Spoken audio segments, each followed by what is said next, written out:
Hi, welcome to the Paranormal Peep Show with myself, Neil Geddes-Ward, and Andy Chaplin on the Paranormal UK Radio Network. Andy, how are you?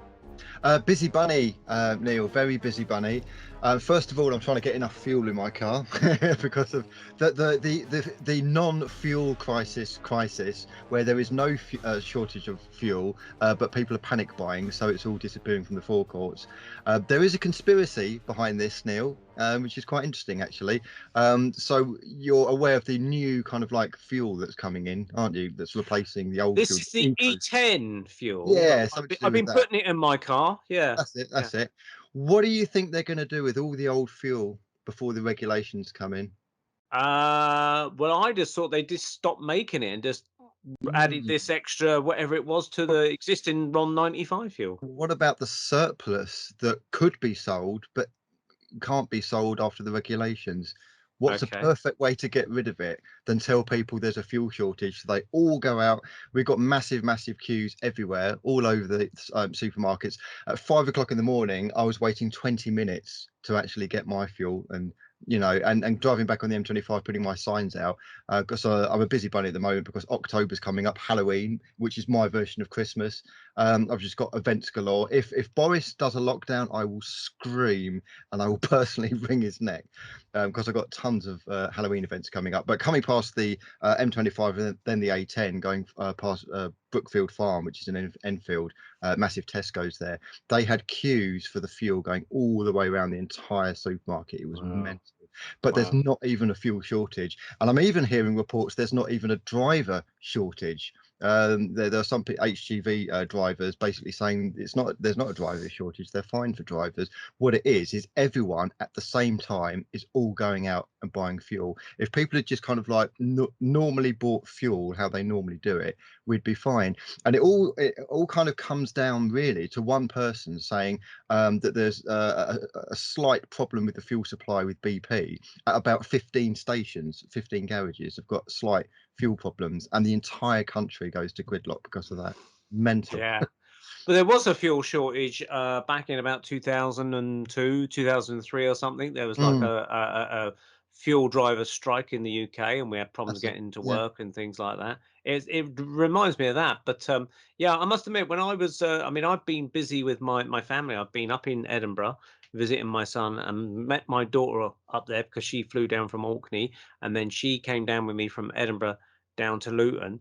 And it hadn't started at that point, but by the time I got down to the southwest here in Weymouth, that's when it all started to kick off. And we were having to drive to Tesco's, and there's people directing you to certain pumps and things like that. It was all supervised. I'm thinking, oh my God.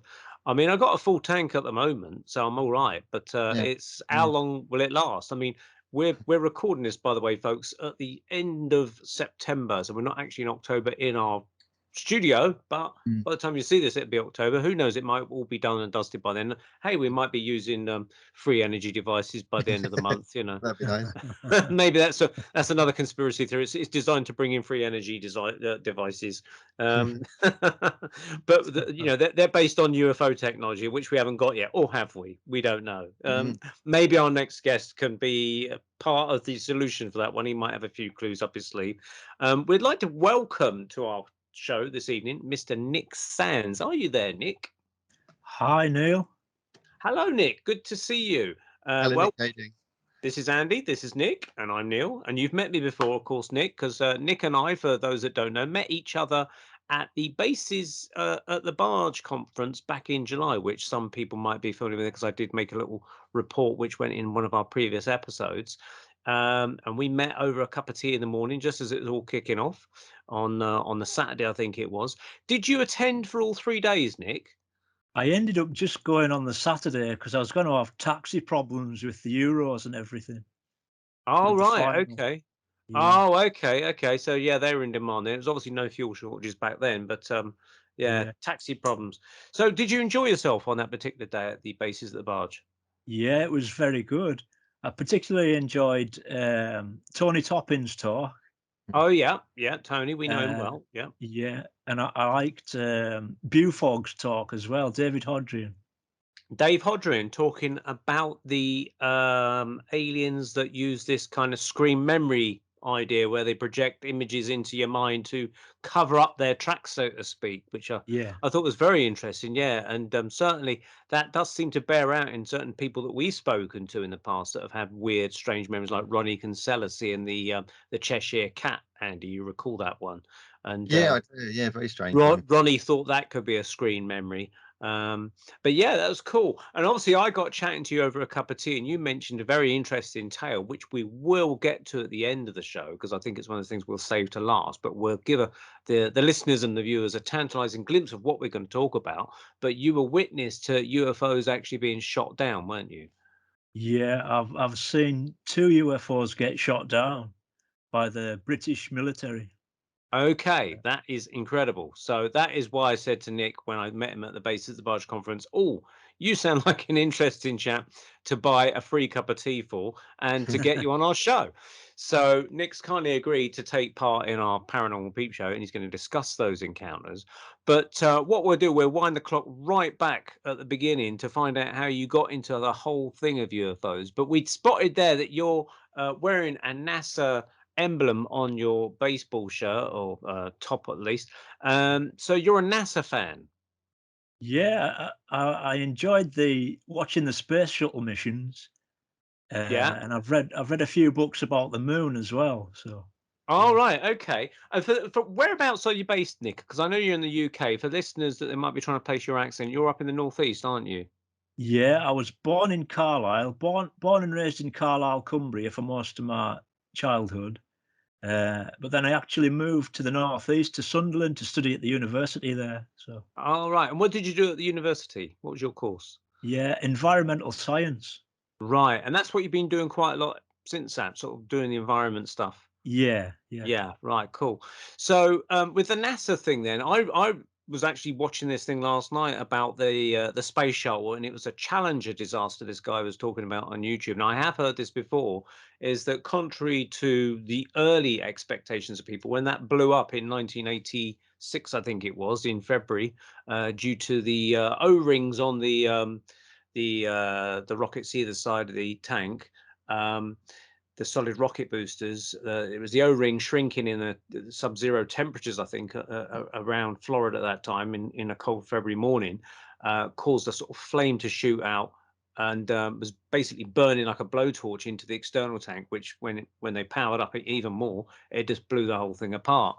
Now, people thought they'd died instantly in the explosion, but I've since come to learn that they actually didn't. What they believe happened, and this has been borne out by lots of investigations, is that they actually think they survived the crash for at least a couple of minutes, and the whole cabin section of the shuttle blew off, and they've actually found it on their video film, and it crashed. It took about 2 or 3 minutes to crash into the ocean, and they actually found the fact that their emergency oxygen tanks were used for at least a few minutes, which it's a bit like planes when they lose oxygen in a cabin.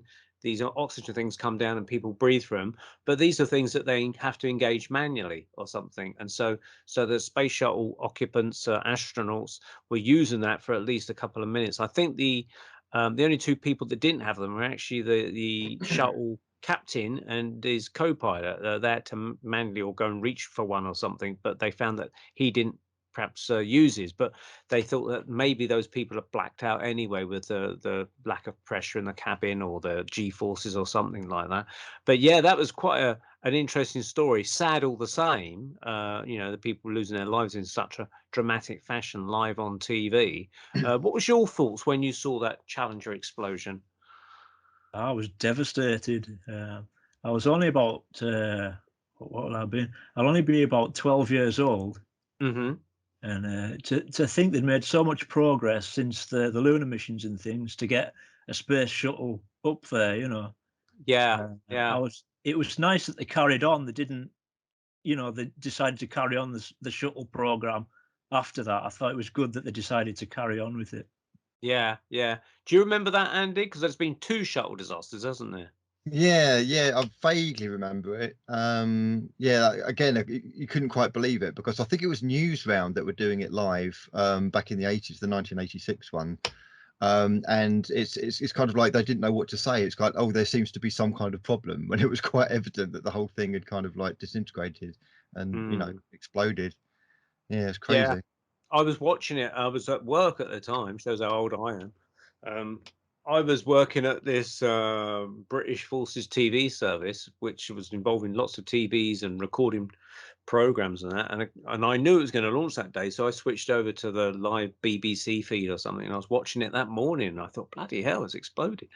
I think it was the afternoon, actually, by the time we were watching, actually, wasn't it? Late afternoon, because obviously it was morning in America, and it must have been late afternoon for us. And I remember watching it and walking home thinking, crikey. I must have That been would make sense because Newsround at that time was around about 5:30, 5 o'clock. yeah, that's it. Yeah. I must have been about about 21, 20, something like 21 or 22 at the time when it happened. But yeah, and then of course a few years later, I think it was at 2003 or 4 was which one was it now? The Columbia one, which was where the shuttle tiles came off in orbit, which is obviously those shuttle tiles, the protective heat shield for the shuttle. And once they were ripped away, then the shuttle basically had no protection as it re-entered the Earth's atmosphere against the friction of the air molecules hitting it as it resurfaced, re-entered the Earth's atmosphere. And of course, that destroyed that one. And that basically spelled the end for the shuttle, really. I think that was the final nail in the coffin, and it was retired shortly after that. I mean, it lasted 30 years, and I think they were planning on things like 100 flights a year or something for each shuttle. But I did read somewhere that it was actually more expensive to keep refurbishing it than actually just build a new ship. And this is why they've kind of gone the other way and just started building rockets again, cheap rockets that they know will, they're not going to get back, but they're disposable, but they can get their kit up there as such.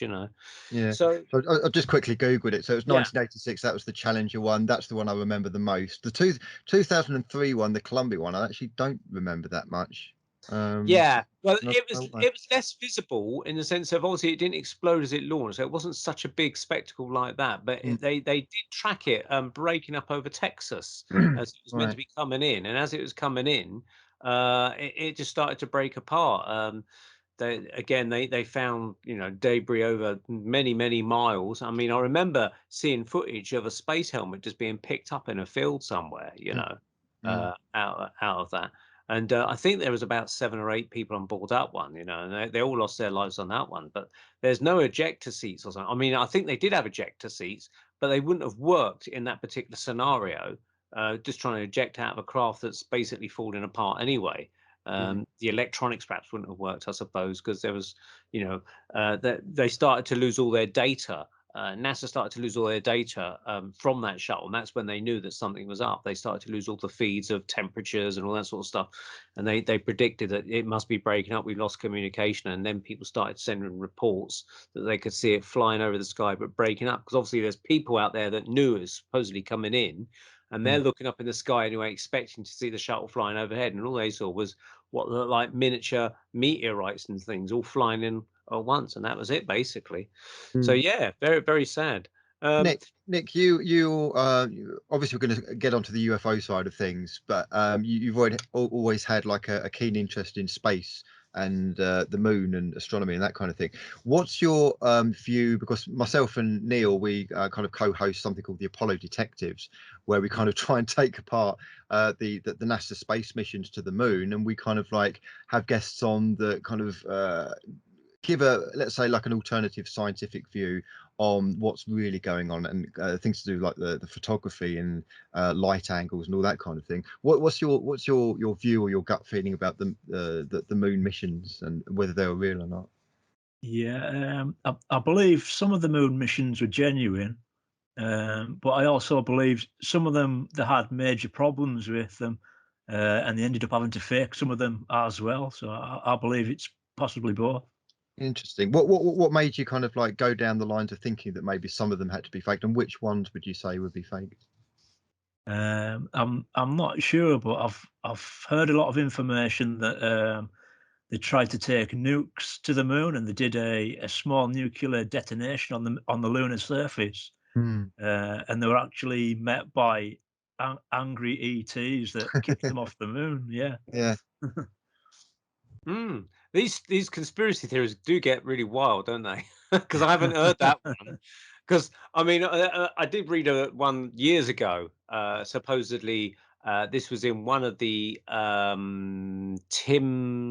Timothy Good books, who's a very, very well respected UFO researcher stroke author, and he had it on good authority from a lady he knew who's now deceased.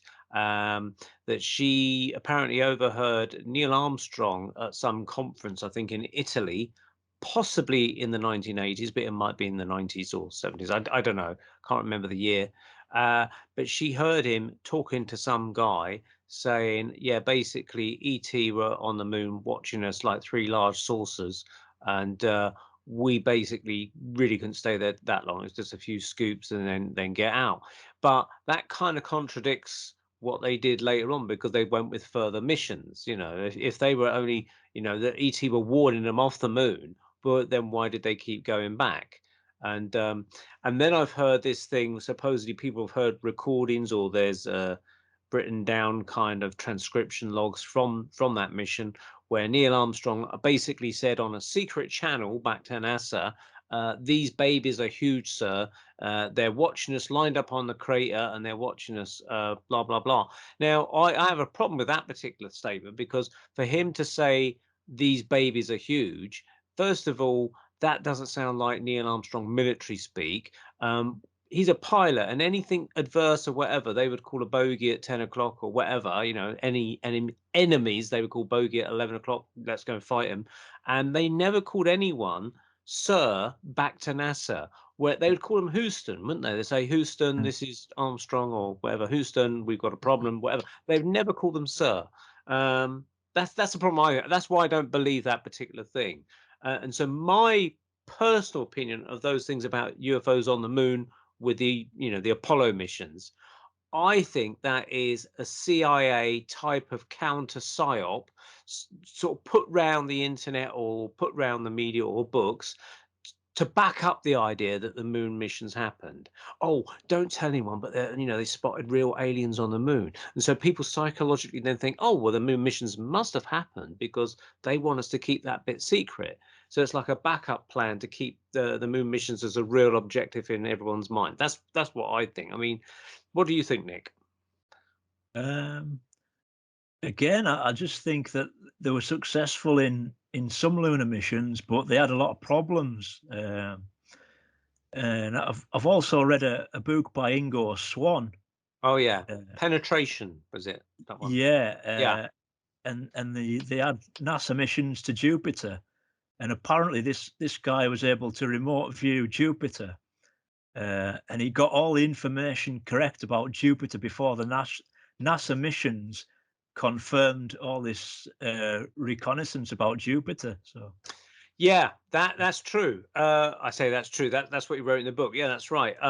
He basically was a remote viewer, and he was used by all these top organizations.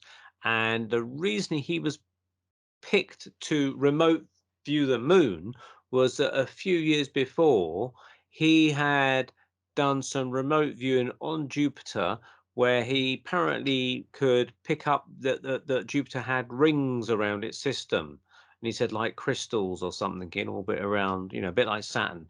But he said you can't see them from Earth. But he says I'm remote viewing them, and I can see them from my remote viewing perspective.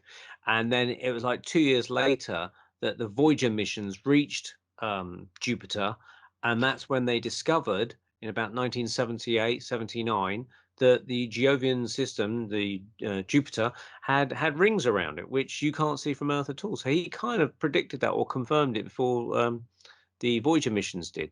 So later on, because of that ability, he was like held in high esteem, I think. And this is where this mysterious Mr. Axelrod came into the picture, who was this guy that recruited him and said, I'm going to give you $10,000 a day or something, cash free, tax free, etc., etc., if you'll come and do some remote viewing for me. And he was taken to this secret location by these mysterious men in black type twins that looked like each other. And he had to sit in this room and remote view coordinates. And he wasn't told where it was, but he was told remote view these coordinates. And he kind of went there, and he said, I'm on the moon. He kept saying to the guy, and he said, I don't understand it. I'm on the moon. And then he could see what he said were humanoids on the moon. He says, this isn't right. I'm seeing humanoids on the moon, but they're naked. This is the thing. So whether they were aliens or something, they didn't seem to be clothed or didn't seem to have any special breathing apparatus equipment, no spacesuits or anything like that. And he said they seem to be mining the moon. And he said they seem to be aware of me, and they don't like it. And that's when Mr. Axelrod said, get out of there now, get out of there quick. So he came back.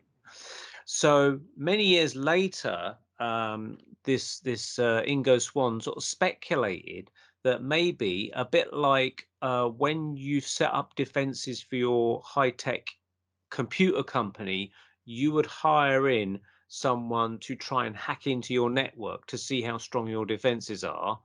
He wondered if Mr. Axelrod, this mysterious Mr. Axelrod, was possibly something to do with these people on the moon, and he wanted to see if the Earth people, with their telepathic developed powers, would be able to hack in to the moon to see what they're up to. Of course, not everyone's got the powers of remote viewing, but obviously, when you're a remote viewer, you do come to the notice of the military or the government agencies and things like that, and perhaps this is what they were doing. They were seeing how far Earth people could penetrate, i.e. penetration as the name suggests in the book. How could they penetrate into the secret going-ons of what's happening on the moon, you see? So it's very interesting. Yeah. Did you believe it? I mean, did you believe what it said in the book about what was happening? I believe there's possibly some kind of alien base on the far side of the moon. And I believe the moon's possibly an artificial satellite, or it's been to some degree mined out because there's a geological anomaly that suggests it's not the natural satellite of Earth. So yeah, there is. There's one of my talks that I do is called Aliens on the Moon, and I have looked into that. I've looked into the the penetration book with Ingo Swann, hence me knowing a bit about it.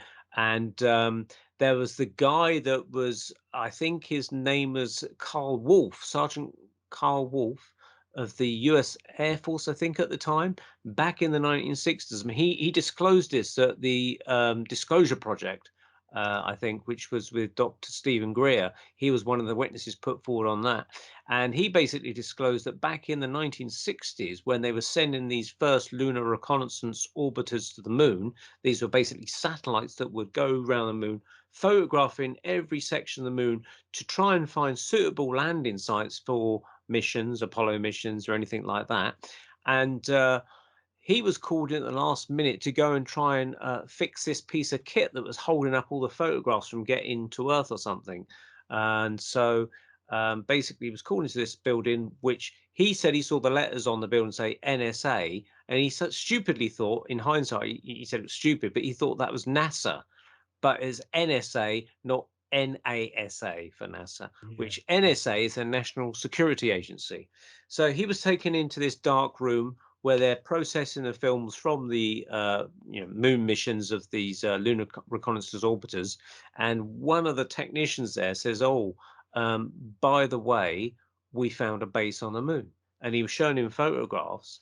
And he said, as soon as he was told that, he said he knew that a security breach had occurred, and he was a bit nervous, but he carried on looking, and he's being shown these images of he said it's like mushroom-like buildings and spherical domes and things like that on the backside of the moon, which was interesting. So maybe it was true. Maybe it was true. But he said he thought he'd see it on the 6 o'clock news that night, but he said it never happened. No. So No. yeah, have you heard about that, Andy? Sort of aliens on the moon and that sort of thing? Yeah, I mean, we've heard a number of similar reports, and not only that, but I've seen things recently about apparently recent photographs showing buildings and crashed flying saucers and all sorts on the moon. So it's the trouble is, the problem we've got is that technology is so advanced now, computer animation wise and photographic wise, that it's really hard to tell what's fake and what's real now. That's the only thing. That's right. Yeah, I mean, in my research for my talk, Aliens on the Moon, I was finding so many images of bases on the moon. And I thought, oh, this is quite impressive. This definitely looks like some old geological structure on the moon. But then a year or two later, in my further research into it, I actually found that this image that I'd found was a still from a Disney film from the 1950s, where it's Werner von Braun talking about how their proposal to get to the moon in a moon rocket, and he's showing you this moon rocket model, and the Disney film did this pretty good special effects for the time, mission to the moon, to show you how it might happen.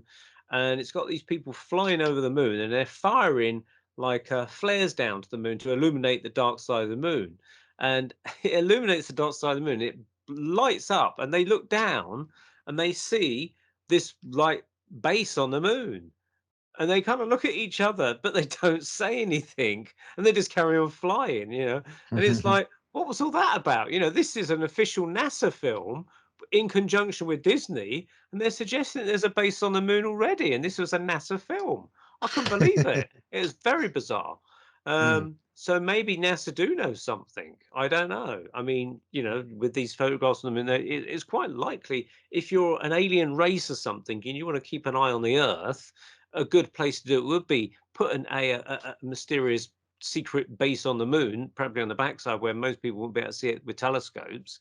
And that would explain how these flying saucers or whatever they are can get from here to there literally within a day or whatever, at the speed that they go at least, because people will automatically have this assumption that flying saucers have got to travel each time they visit Earth from 25 billion light years away or something, when in fact they're probably hiding out in various parts of our solar system.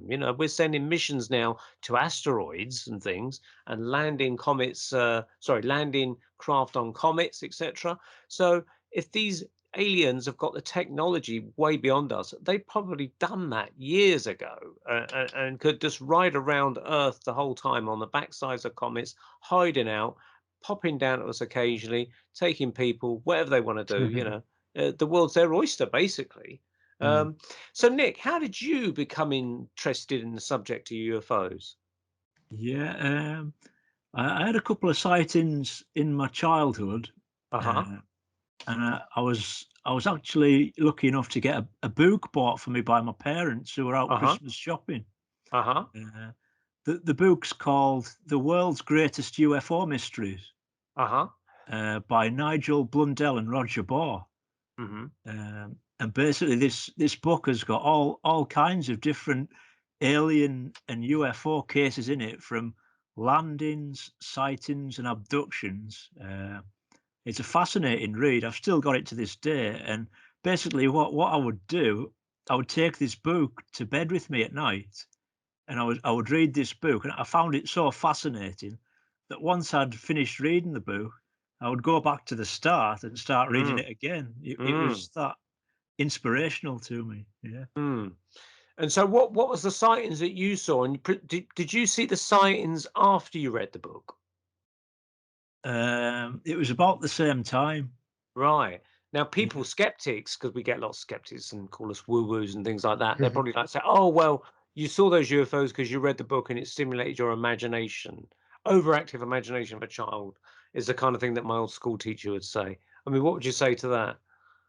Well, I only had one sighting and one mid-air collision of two jet fighters at my first residence with my parents. And I actually stopped reading the book when I grew up a bit. And I didn't have my major wave of sightings until we moved house to another suburb. So Right. So what's the first sighting? You said you saw two jets collide, and was that involving a UFO as well? yeah, we used to live at a north suburb, and we had farmers' fields and massive pylons out the back. And there was some kind of air display going on with jet fighters, and these two jet fighters actually collided in midair, and some of the wreckage fell into the farmer's field. Crikey. They put a crane out the back, and we believe there was some kind of cover up. They were saying they were just moving one of the pylons from one concrete base to the other, but we think there was some kind of a recovery operation there. Right. But did you actually see a UFO in this crash scenario? I saw like a medium-sized white sphere at very low level moving along in between the pylons. Was this just before the crash, or as it happened, or sometime afterwards? It was several months before the crash, I think. Oh, I see. Okay. So do you think that the UFO had something to do with the crash later on, or it's just a kind of random thing that the crash occurred later on? Yeah, I'm not sure if the sighting and the mid-air crash are linked. I don't know. Hmm. And so you saw this. How big was this sphere, do you think, roughly? Yeah, about the size of a car. Really? Quite a huge one then, because people Yeah. have seen spheres, small spherical balls, normally the size of tennis balls sometimes or footballs. But I suppose the size of the car, that if it's the size of a car, you could put a humanoid, 6 foot humanoid in there perhaps. Um, did it appear to be checking out the airfield where this display was taking place then? Or would It was at very, very low level, moving in the farmers' fields below the pylons, and it was right. sort of bouncing. It was very erratic flight path. Right, bouncing, right. So, I mean, people might say, "Oh, that's a balloon because it's bouncing around, it's following the air currents." I mean, are you sure it wasn't a balloon? It was too fast to be a balloon, way too Right, fast. right. And would it be flying against the air current as you might have perceived it? I couldn't tell that, I'm afraid. Okay, okay. How long did you see that for? It was only briefly for about 30 seconds. 30 seconds, okay. Did you get any feeling or anything like that when you saw it? Like, I mean, some people reports being a little bit spaced out, like the Oz factor, everything else goes silent, or was everything carrying on normal when you saw this? Um, I just wish other people had seen it with me, you know. Uh, Yeah, yeah. That's a common thing, actually. I mean, obviously, sometimes UFOs are sighted by many people at once, but sometimes it's almost as if the witness is going to be the only person around, and it's meant to be like that. And despite the fact of the witness trying to attract the attention of other people, all those attempts, for one reason or other, seem to fail. Or those people, they might be in a car, but you just seem to go into weird trances and just like blank out or something. And It's you, strange because the paranormal and ghosts is similar as well. You get some people that see ghosts and paranormal things, then nobody else around them sees them. It's bizarre, isn't it? It's like you have to shift into an altered state, or the UFO has shifted you into an altered state to focus on it, and it like it wants to be seen, and it's Mm. showing you itself, but it wants only it's for your eyes only type of thing, and everybody else is like momentarily blanked out for whatever reason. yeah. So what was the second UFO sighting you saw? Yeah, it wasn't until I moved home, and we moved to again a suburb on the edge of the city of Carlisle, Hmm. um, and I had several sightings out my back bedroom window, looking out into the countryside. All right. Was you particularly looking for them, or was you stargazing or something? Yeah, I was sort of just had a great interest in music, and I would sit on my bedroom window with my legs hanging out the house up, quite Hmm. dangerously poised, and I was kind of just. It was nice to look out at the night sky and just chill out basically, and I think I just got lucky with multiple sightings. And were they all on clear nights, or were some cloudy nights and difficult to see? Yeah, some were at low level. I actually seen like a beam ship with a red underside, which was spinning round, flying really, really close down into the field beside the houses. And I When remember thinking for some reason, uh, if that thing's got weapons on the underside, I hope it doesn't open fire. Yeah, yeah. And again, did you feel any kind of surreal feeling that you was the only one witnessing this, or there was no other witnesses seeing it at the same time as you? Yeah, well, it was dark at the time, and this UFO wasn't making any sound, and I'm not sure if anyone else was able to see that.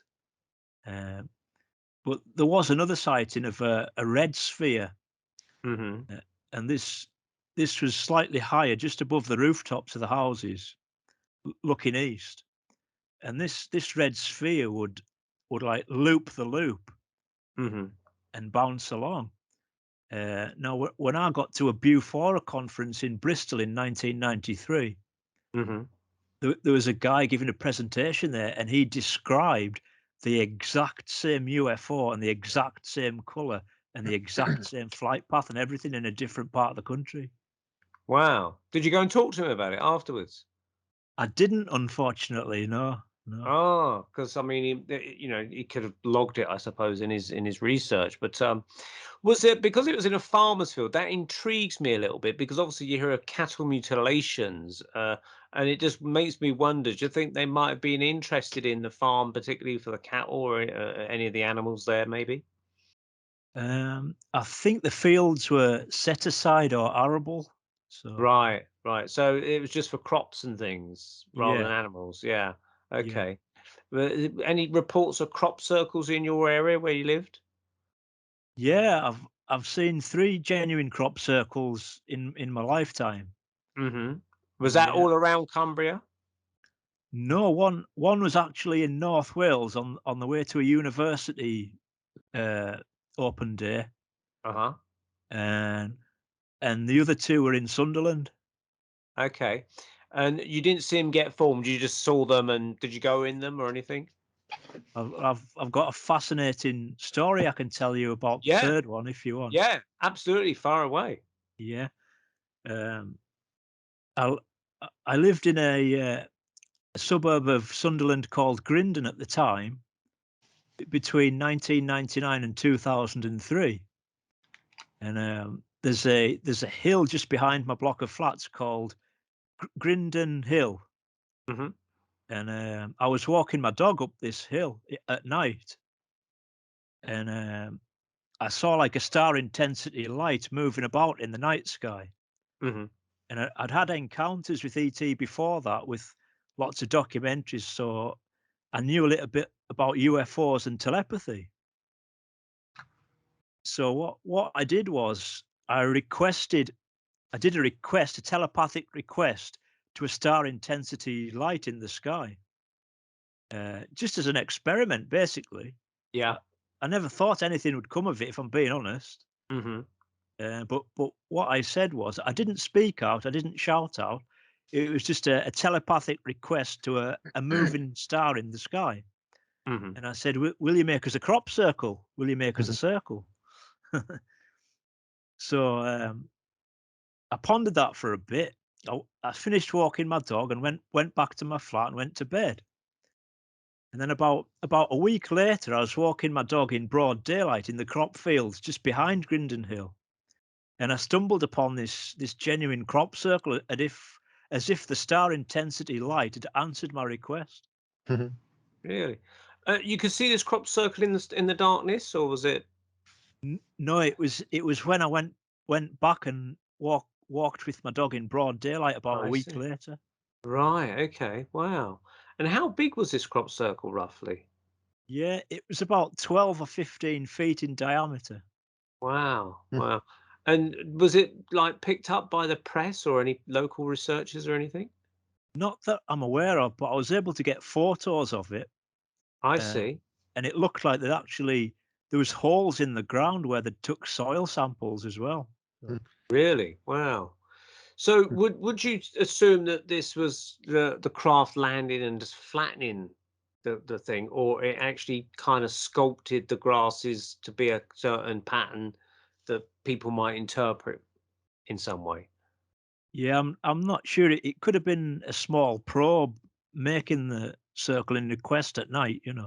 Mm. It's interesting because you mentioned spheres and things, and there's people that have talked about just before a crop circle is formed where spheres have been witnessed buzzing around the fields. And it's like there's one where I saw about 3 spheres flying around in this Wiltshire crop field, and literally within seconds, this whole formation began. Someone said that was a fake video. I don't know, but I mean, this was like filmed in 1990 something, and to me, I wouldn't have thought they would have had the home computer abilities to do that in about 1993 or whenever it was filmed. So Uh, I don't know.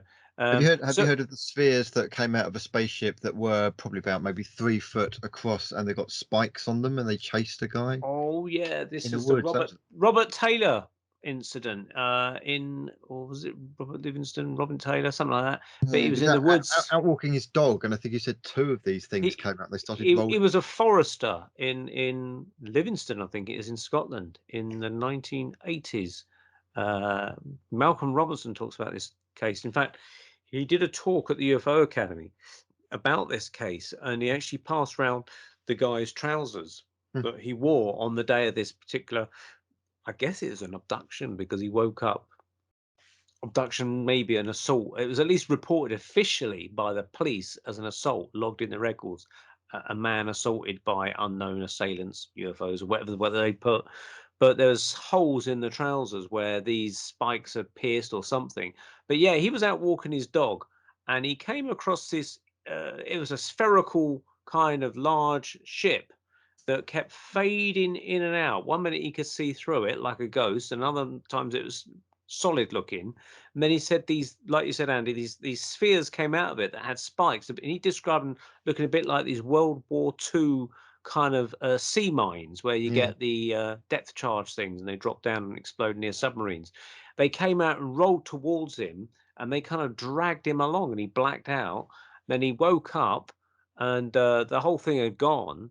And he sort of walked home in a disheveled state back to his wife, sort of saying, "You won't believe what's happened to me," kind of thing. And so she called the doctor, and then they called the police, and it was logged as an official investigation and an assault on him. I think his name was Robert Taylor or Robert Livingston. Maybe people can correct me if they hear this.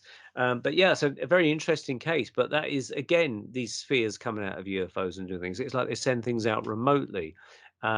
I've heard, again, in the Amici cases of Italy, where they send out like remote kind of craft out of UFOs, which helps them navigate the landscape when they're flying at low angle. And these extra little spheres will kind of plot the land and tell the craft how to land or assist it in landing in some way. It's almost like acting as undercarriage, but it's not actually attached to the craft itself. It's very bizarre. So do you believe then, I understand, my understanding, Nick, that you believe that maybe since reading this book, you've kind of got some sort of communication going on with these UFOs in some way? Yeah, I experience telepathic interaction with Pleiadians occasionally. Yeah. So again, for the skeptics, they'll say, "Oh, don't talk rubbish." But what makes you think you're in contact with Palladians? Because I've heard Palladians come up as like these are the what people sometimes refer to as the Nordics. I understand. Yeah. That be right? Yeah, the Nordics. Yeah. So tell us about your contact with them. Yeah. Well, basically, they were able to answer my request to make the crop circle, so that confirmed telepathic interaction for me. Okay, okay. And did they say they came from this star system of the Pleiades, or? Yeah, in particular, they talk about a star system called Alcyon. Alcyon. Now, I've never heard of that. Is that one that actually exists, or is it something to think that they've just called themselves? It's one of the major stars in the Pleiades system. I see. Right. Okay. So, how was this conveyed to you, as images or as voices or what? Yeah, it's like a soft English telepathic reception that get directly into my brain. Okay. Okay. And when you first heard it, what was the first words they ever said to you? Uh, Surprise when I came across the yeah, surprise when I came across the crop circle in broad daylight. Okay. So, did they say we mean you no harm? As a kind of cliche kind of alien communication or something, or don't worry, Nick, you're not going mad or anything. Or what was their kind of how did they calm you as such? They just said we're friendly and there's a few things on Earth that would like to help you with. Things like pollution and to try and stop us self-destructing, basically. Hmm. Did This they seems to be a mention any specifics how to do that with the pollution and stopping us self-destructing? Yeah, basically trying to get the governments to let out a lot of the patents, um, things like what Nikola Tesla invented and things like Mm. that. Hmm.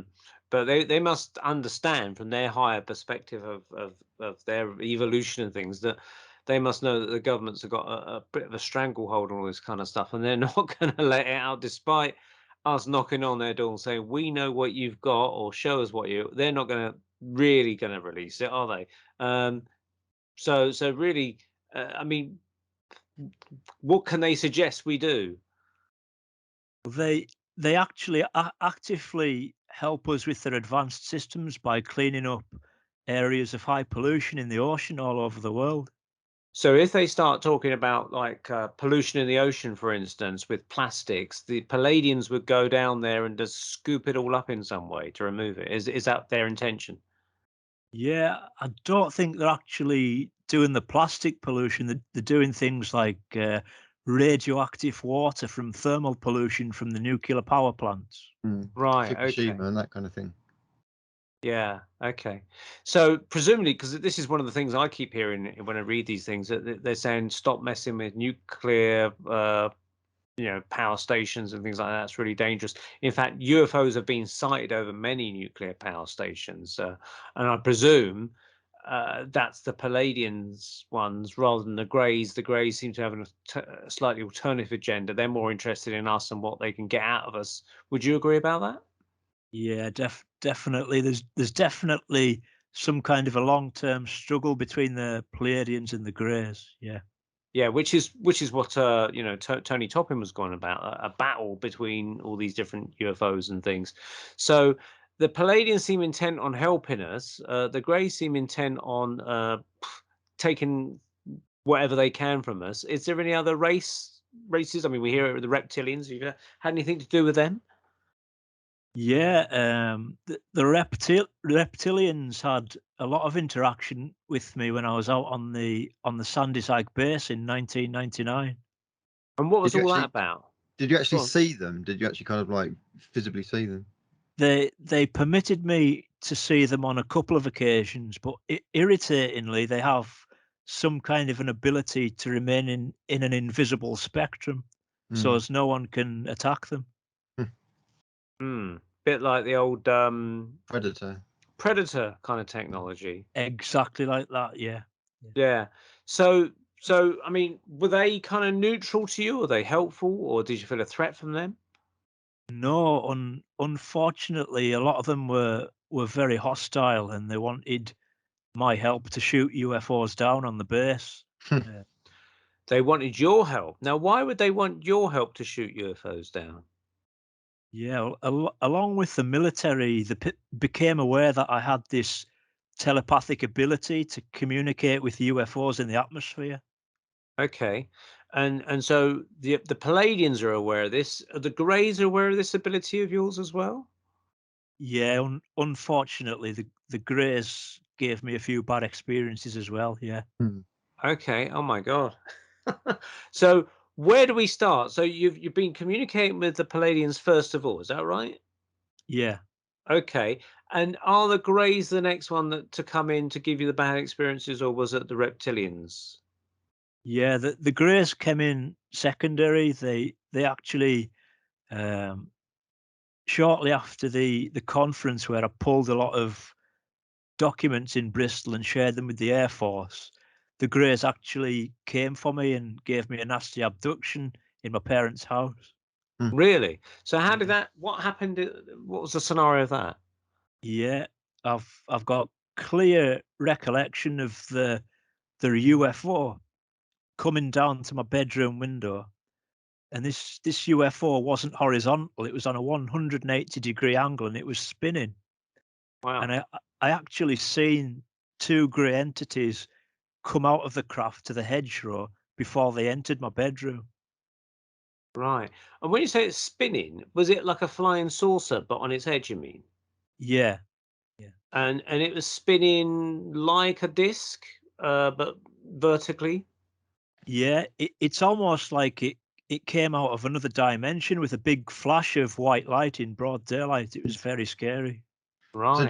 did you Okay. get the impression that the Greys were actually working in cahoots with the military Um, or separately? I think I think there is some kind of a collusion between some parts of the military. Yeah, yeah. Mm. So what's sort of are they doing as such, the Greys with the military, do you think? That they're trying to get Pleiadian technology. I think. Right. So they're working with the cahoots with the Greys to get the Palladian technology. So by the sounds of it, the Palladian technology is the much more superior one than what the Greys have got. Yeah, yeah, And they want to Okay. get hold of it by shooting it down. yeah, yeah. Right. Now, do you believe that anybody else has got this strong telepathic abilities that amongst humans that might again be being used by Greys or military to try and bring in UFOs? Yeah, unfortunately, they seem to exploit a lot of contactees. I think they're using Tony Toppin for the exact same thing. Right. Yeah. And he's aware of that, do you think, or he's not? I think, like me, he's been attacked so much over the years. I'm not sure he wants to elaborate on it. Okay. So this telepathic ability, is this something that you were born with or you just might have developed? I think I just developed it by my interest in UFOs and looking out the night sky at the stars and things. And does it, like, also, for instance, some people might also have mediumistic experiences as well? For instance, have you communicated with spirits from the afterlife or anything like that, or seen ghosts or spirits? Um, I'm not sure. My sister's a nurse, and she's seen many ghosts and things in the hospital where people have died. That's interesting. Yeah, that's something There's a I've fantastic show on Sky called Haunted Hospitals. I don't know Yeah, if I you remember you guys. talking about it. Yeah, yeah, it's Oh, quite a common thing that nurses and doctors have cited the newly departed, as it were, yeah. um, and sometimes old spirits that are hanging around hospitals, or maybe recordings of old spirits as such. Very fascinating. But yeah, I just wondered, for instance, that if you kind of got like latent mediumistic abilities that could also be used to communicate with ETs. Maybe they're on a kind of different channel or something. But so presumably this the higher entities, the Pleiadians, they're aware that the military want to get hold of their technology, and they're also aware of the Greys trying to get hold of their technology. I mean, Yeah, what do they say to you? Anything about that at all? yeah. I keep reminding them to keep their shields up when they're in contact with me. They have force fields around their ships. And so the force fields are basically there to prevent any attack from military or Greys or other ships. Then, Yeah, yeah. yeah. So why would they need to be reminded? I mean, are they just sort of a bit stupid on that one? When they do certain activities, they have to lower their shields. It's very Star Trekky, isn't it?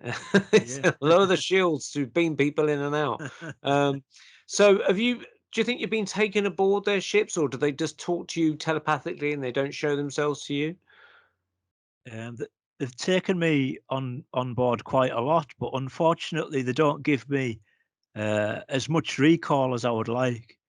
Hmm. They've took me aboard for um, detox a few times, and they've took me on board for the laying on of hands for healing sessions as well. Really? That's all very spiritual and mediumistic, isn't it? Almost sounds like a Yeah, flying spiritualist church. yeah, So, And this is the Palladians doing this, was it? yeah. They actually gifted me a like a high speed trip as well. They Mm, beamed me up out my flat at Carlisle once and gave me a high speed trip, like just back and forwards. And mm, the experience I was allowed to keep was it was like being on a fast roller coaster. mm. did it make you feel sick or weird or No, it was exhilarating. It was really good experience. Yeah. What do they look which? like, the Palladians that you had contact with? Sorry. What do they look like, the Palladians that you had contact with? Yeah, typical Nordics. They have blonde hair and blue eyes. Right. Hmm. And is it always the same ones that come to visit you, or is it different ones? Yeah, in particular, there are two Pleiadians that are in regular contact with Billy Meyer in Switzerland. Uh huh. Uh huh. Yeah, Quetzal visits me, and so does a female called Ascot. Mm. Right, and they're in contact with Billy Meyer as well. Yeah, yeah, Okay. Now, I've always had my suspicions about the Billy Meyer case. I mean, I've always wondered because I know that he's got one arm or something. He lost it in an accident in the 60s or something. yeah. And I always wondered, well, if you're in contact with the Palladians or supreme high race of aliens, why couldn't they heal your arm and bring it back or something? I mean, That would be my question if I had Billy Meyer here. What would you say to that? Yeah, they actually offered to regenerate his arm, but he refused. Why was that? I don't know. They said they couldn't prevent the bus accident that caused it, and he just seen it as some kind of event he had to cope with and live with and get over.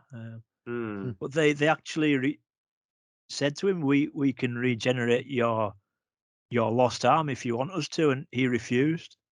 That's a bit of a strange one. I suppose he likes getting a disability living allowance.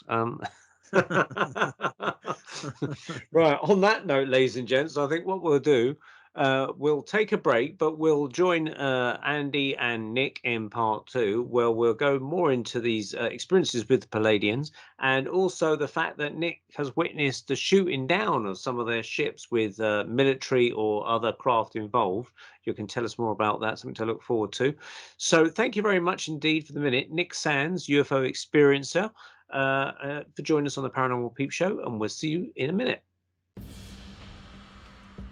Today's the best day of my life! Woohoo! Listening to the Paranormal UK Radio Network. Hi folks, you're listening to the Paranormal Peep Show with myself, Andy Chaplin, and Neil Geddes Ward. We have our guest, Nic Sands, talking about UFOs and experiences and all kinds of woo-woo stuff. Nicholas, do you prefer Nick or Nicholas? Yeah, Nick. I prefer Nick, if I'm being honest. You prefer Nick? Okay. Nicholas, when you've been misbehaving, that your man probably tells you. Now, being a fan of Tony Topping, and I quite like Tony. He's on my friendship list on Facebook, and he's a lovely chap, Tony. He's a fantastic chap to listen to, really is. And Tony Topping very often talks about the circus, what he calls the circus or the pantomime, and this would be when he goes down the route of dealing with the UFOs, because he's seen quite a few, and interacting with the ETs, he gets a lot of harassment from physical 3D reality human. He gets ET harassment as well, but human stuff that's military or kind of like black ops type stuff. And I've actually had that kind of thing happen myself. So my background, Nick, is I'm into the kind of the spiritual, the ghosts, the kind of like spiritualism and mediumistic side of things. And way back in kind of like the year around about 2000, I got into the spiritualist movement, started going to development circles, started meditations, went on to kind of like psychic readings online, kind of chat rooms and things like that, and was doing a lot of meditating. And I was getting my consciousness kind of quite in tune with the universe and in tune with spirit. And I started doing a lot of remote viewing, not for kind of like military purposes, but for just kind of like, you know, people's houses or kind of like their things going on in their lives. What I was noticing is that I was on a very kind of like love and light, kind of fluffy clouds and rainbows and everything's all wonderful type vibe with it. Then I started getting a lot of harassment and stuff.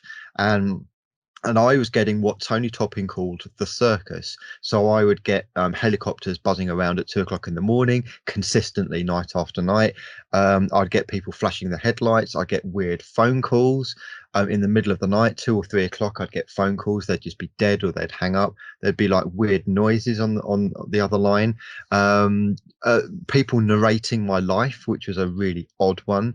So I'd go in different places and two specific occasions where people were kind of literally commenting on what I was doing. It was just so bizarre. Have you had any of what Tony Topping calls the circus on a 3D level?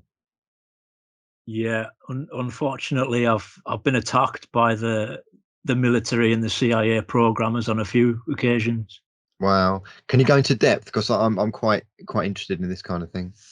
Yeah. I released some documents in a public library, and I really pissed them off, basically. What were the documents, first of all? Yeah. One was called the Cosmic Patriot Files from the US.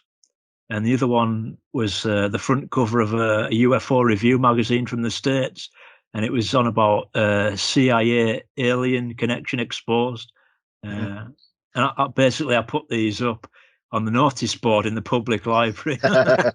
As you do, next to the garden vegetable sale. Were these already in the public domain, though?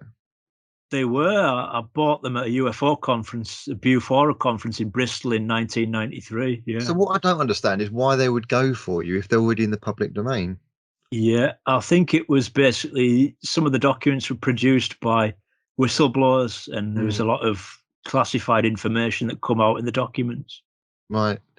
Okay. So you put those up in the library. What started happening? How did your circus and clowns started happening around your life? Yeah. My parents went on holiday and left me home alone. Oh, that's dangerous. Yeah. What age would you be this time? And I got a phone call. I believe the phone call was from MI5, and I got a knock at the door. And this guy on the telephone goes, "Is Tony there? Is Tony Jenkins there?" I thought I was going to say, "Is Tony Topping there?" That'd be bizarre. No. And I got spooked, and I said, "I think you've got the wrong number," and put the phone down. And the guy goes, "Oh," as if I was going to get some kind of retribution for not talking to them or letting them in the door, you know. And shortly thereafter, someone was ringing you at the same time someone was knocking at the door. Yeah, so he knew he was coming to my door. Oh, I see.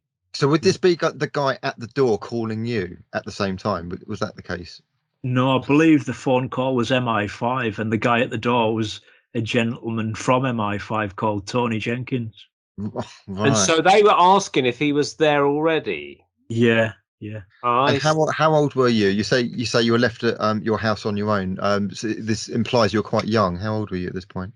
Yeah, I was only about 21. I was quite naive at the time. Right. Did you open the door? No way. I didn't let him in. No. And did he continue knocking, or did he walk away, or what happened? Yeah, eventually he walked away. Yeah. Wow. Did you look through the spy hole and see what he looked like? Was he a man in black? No, I didn't see. But I also got a medical professional dressed in green come to my door as well, from like an ambulance or a helicopter, and I wouldn't let them in either. That's bizarre. Would that be about the same time when you were 21, or was that some years later? Yeah, no, just a couple of days later. I wouldn't let them. Really? Really? And this was literally after you put this notice board information out in the library? Yeah. Wow. Go on, Andy, carry on. It's interesting because Tony Topping's circus, we use the word circus. It's quite a serious subject, but we use circus because it does get absolutely ridiculous sometimes. Tony Topping's circus started when he started delving into the UN. I think it was the UN classified UFO files, and he did I think it was a Freedom of Information Act request on UFO things to do with the UN. That's when things got proper weird for him. So what other things happened to you, Nick? Because I'm fascinated by this side of things, the circus side of things. Yeah, well, basically they attacked my brain and gave me some kind of mind program, and it completely messed me up. Yeah, I actually explain what happened and how did it mess you up? Yeah, I had a psychotic episode while I was reading a book called Project World Evacuation. And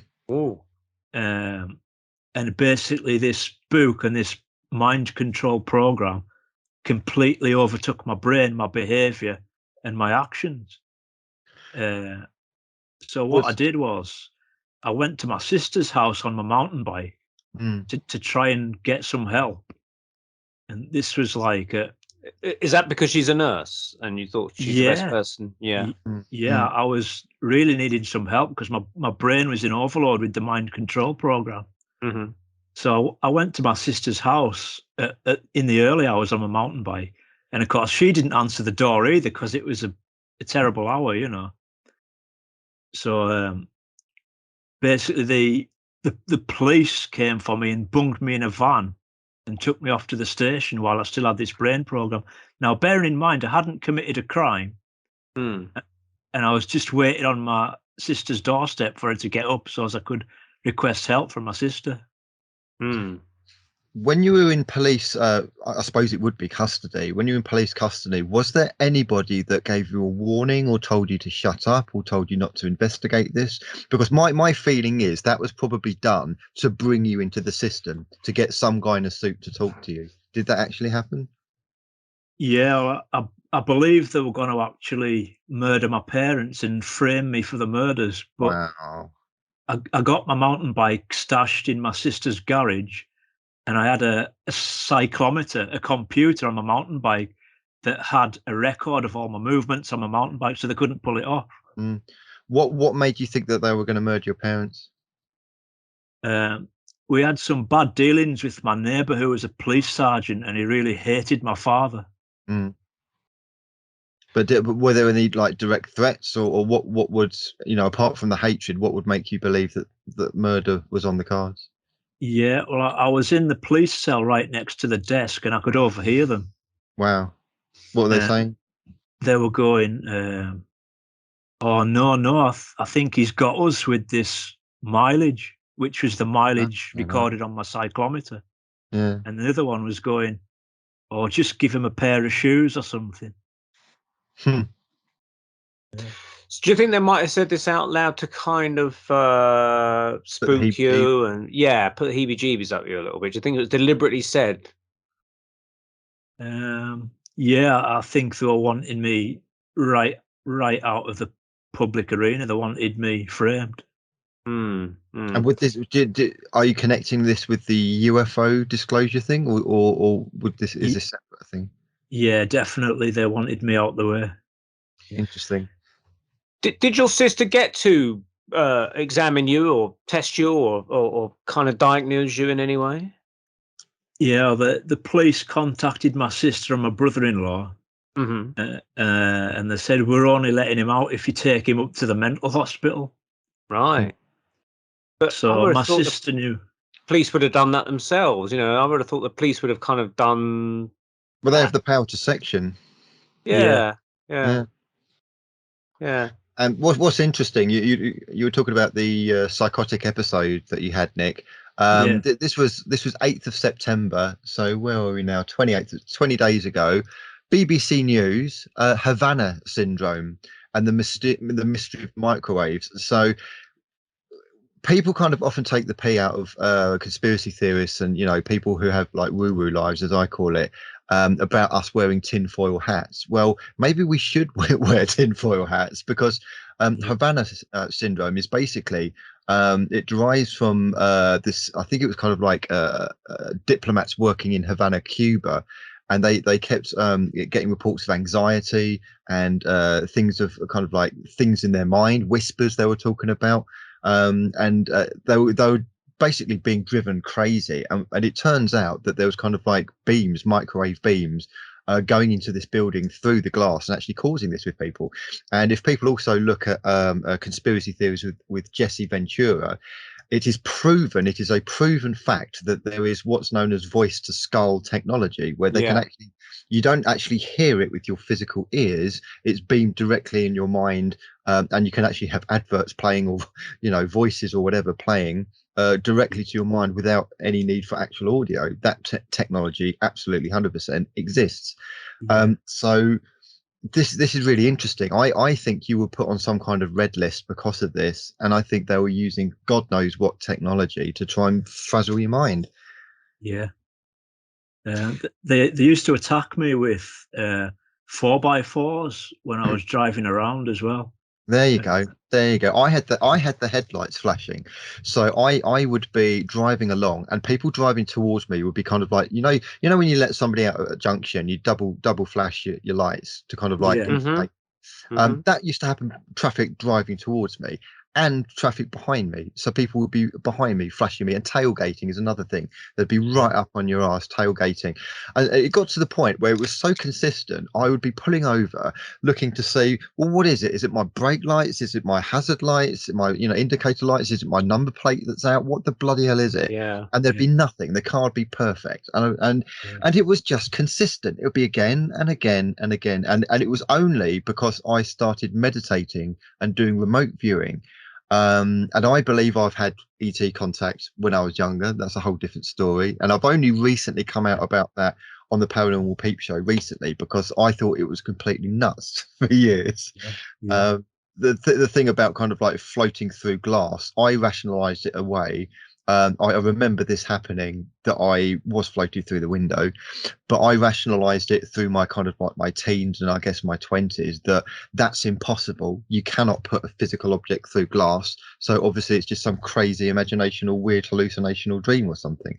But then I start kind of delving down the rabbit hole of abductees and hearing consistent stories about being floated through glass. So I think I'm on some kind of red list, and it hasn't happened for quite a while. I haven't had the circus for quite a while. Maybe it's because I've got a big mouth and they know that on the Paranormal Peep Show, I'll tell the world. I don't give a shit. I don't care. I'll tell the world what's happening to me. And I think what they possibly play on is people's fears about coming out with this kind of thing. And they kind of like, I think their game plan is to try and drive people mental to either kill themselves or kind of get locked up forever. I think that's their game plan for people like that. But, I actually got a radiation device, a radiation meter, to start recording them, and I got a witness, so they had to back off. A guy could really?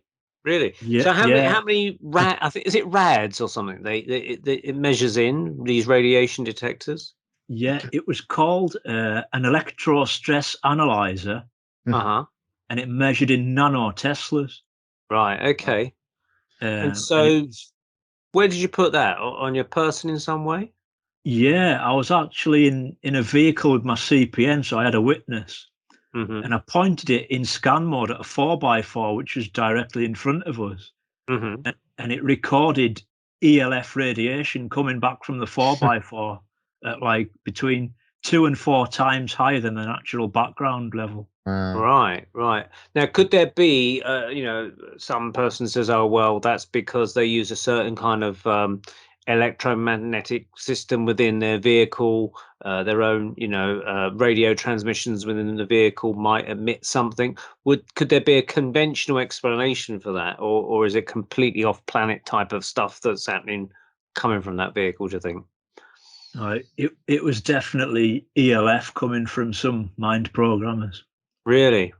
Yeah. Okay. So what did your sister come up with when she got to examine you? What was her kind of perspective on things? She didn't get to examine me. She just she had to take me up to the hospital. And basically they gave me a thing called electroconvulsive therapy to brainwash me. That's electric shocks to the brain.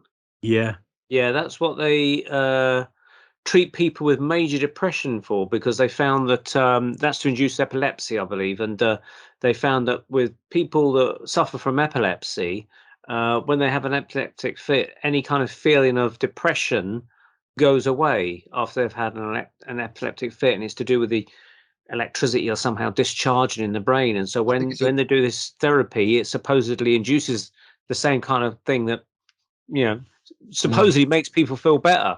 But I mean, in your also case, stroke victims apparently, I think, have that as well. Yeah.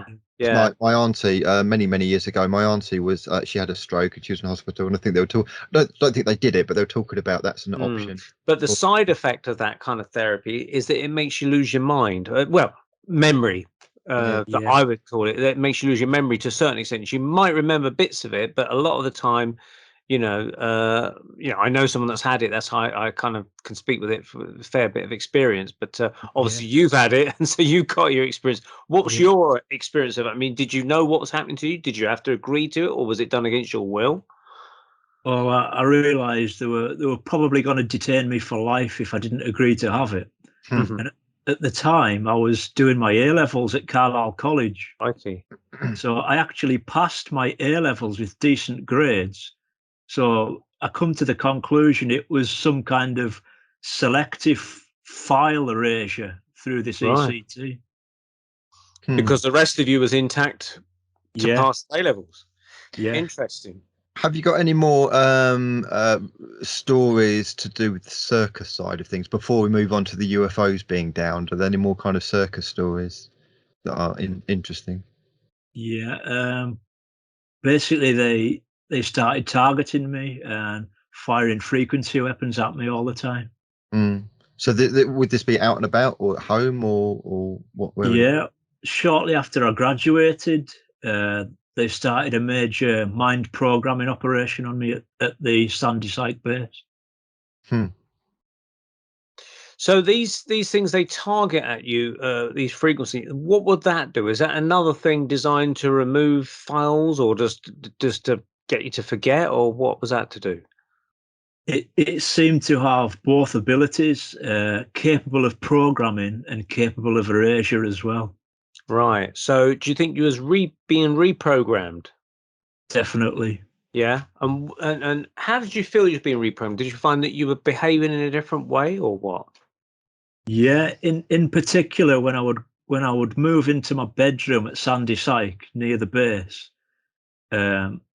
all my normal brain functions would change, and I was no longer fully in control of my own thoughts and actions.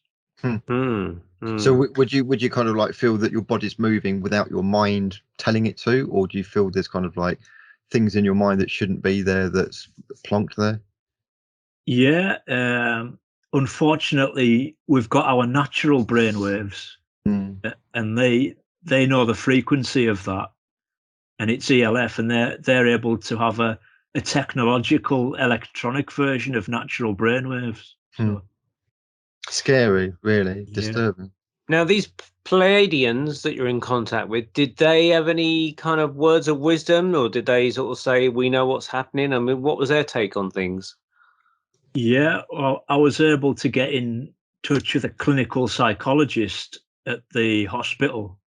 It changed names a few times. It's now called the Carlton Clinic. And this guy called Doug Maisie, he said, "Is there any way you can ask for help from your friends about this," meaning the Pleiadians? And I thought, well, they won't be able to do that. But I telepathically requested help to them anyway. And they came back and said, yeah, we can actually block this mind control attack. And did they? Yeah. They're able to put on a block 24/7 in situ and on the go. Yeah. Cool. It's like antivirus software. Yeah. So any of the darkness who might be listening, go fudge yourselves. Yeah, that's right. Just subscribe to the Pleiadians all-round 24-hour protection. So, I mean, they're obviously protecting you. I mean, do you feel anything different in that protection? Do you feel some sort of? Do you feel the? What's the word I'm looking for? Do you feel like almost like you're getting the shock waves of the attack, but you definitely feel protected, or you just don't feel anything's happening at all now? Sometimes it feels like a very, very high frequency surrounds me, and it's similar to like a satellite noise that used to come through my German satellite system through the receiver. Right. Okay. And the Pleiadians or any other things, did they communicate in any other way other than telepathy? I mean, did they come down to you and talk to you in your living room, or did they kind of transmit message? I mean, I've heard of aliens supposedly transmitting through TVs or something. I mean, I don't know if that's like crazy stuff, but I mean, has any of that kind of stuff happened? Yeah, I used to actually go to a landing site where I had major sightings.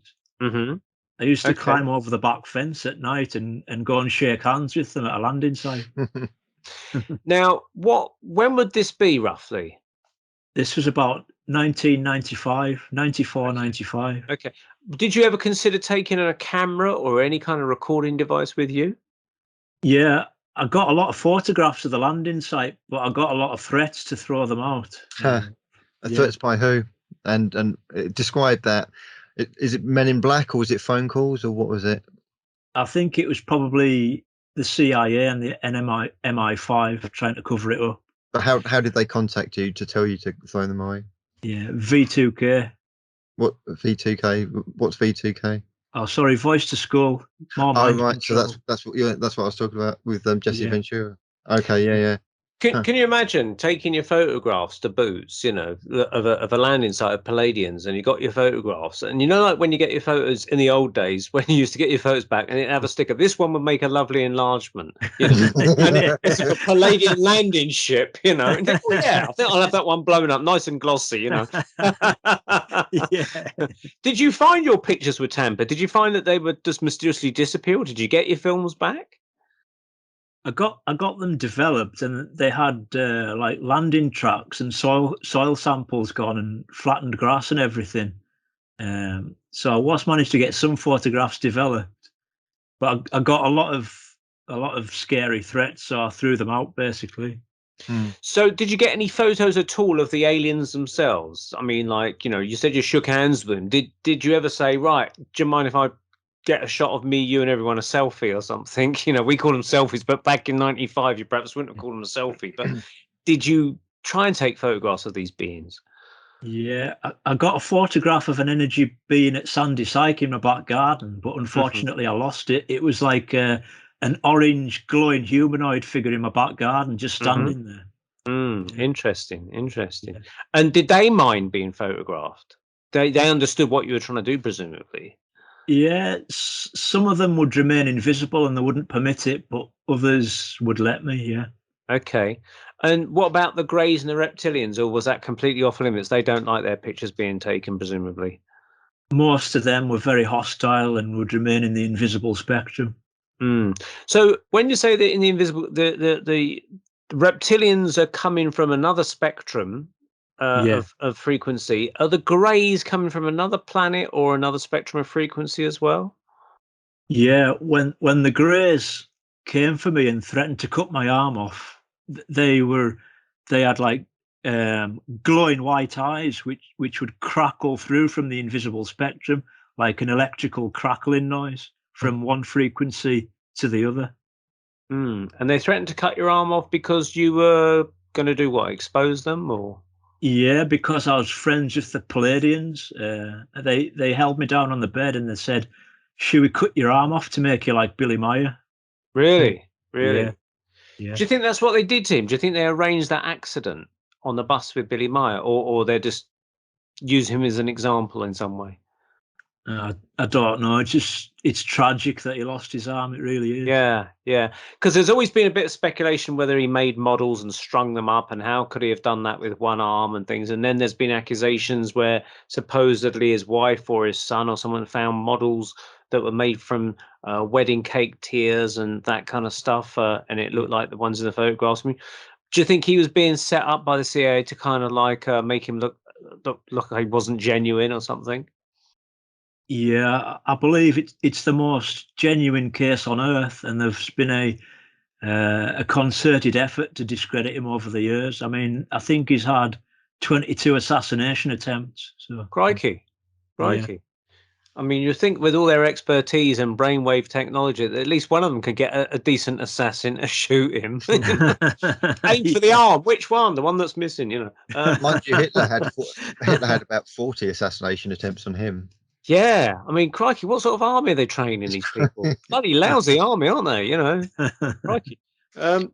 So getting to the point where we had this initial thing about these crashed ships, you saw these things being down, these UFOs being brought down. Let's go through the first one. So what happened? And you believe that the military were using your abilities of telekinesis, telepathic abilities to track these UFOs somehow, and then they would then lure them in using you and then bring them down. Is that right?